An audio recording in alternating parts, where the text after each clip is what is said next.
இப்ப சொல்றாங்கல்ல, இதுக்கு முன்னாடி என்ன சொன்னாங்க? நோட்டா கட்சி. அவங்க தானே சொன்னாங்க. இப்ப அந்த புத்தி வந்திருக்கல அவங்களுக்கு. இதுக்கு முன்னாடி என்ன சொன்னாங்க? நோட்டா கட்சி. கூட்டணிக்கு பாரதிய ஜனதா கட்சி கொடி பிடிக்க கூடாது, கொடி இல்லாம 2019 தேர்தல் பிரச்சாரத்துக்கு வரணும், தேர்தல் பிரச்சாரம் நாங்களே பண்ணிக்கிறோம், நீங்க சும்மா இருந்தா போதும், 5 சீட்டு வாங்கிட்டு கூட்டணி, இதெல்லாம் சொன்னது யாருங்க? நோட்டாவை தாண்டி வருமா?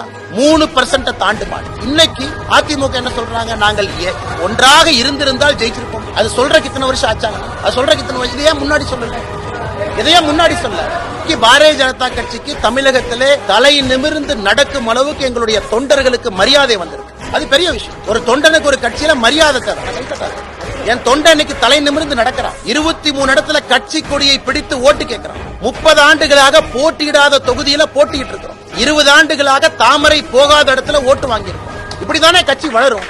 ஒரு கட்சி படிப்படியாகத்தான் வளர முடியும். எனக்கு கொடுத்திருக்கக்கூடிய வேலை இந்த கட்சியை வளர்ப்பதுதான் என் வேலை. இன்னொருத்தரோடு அனுசரையாக இருப்பது என் வேலை கிடையாது. எனக்கு மோடி அவர்களாக இருக்கட்டும், தேசிய தலைவர்களாக இருக்கட்டும், எனக்கு சொல்லிக் கொடுக்கிறது இந்த மைதானத்துல இப்படித்தான் விளையாடணும்னு சொல்லி அனுப்பியிருக்காங்க. அந்த மைதானத்துல கட்சி இப்படித்தான் விளையாடும். ஒருவேளை அனுசரணையாக வேண்டும் என்று இந்த கட்சி நினைச்சா இன்னொரு தலைவரை போட்டு அனுசரணையா போய்க்குவோம். ஆனா அண்ணாமலையை பொறுத்தவரை இந்த அரசியலை செய்ய வேண்டும் சொல்லியிருக்காங்க. அப்படித்தான் செஞ்சுக்கிட்டு இருக்கு. அதுக்கு மக்கள் தீர்ப்பு கொடுத்திருக்காங்க.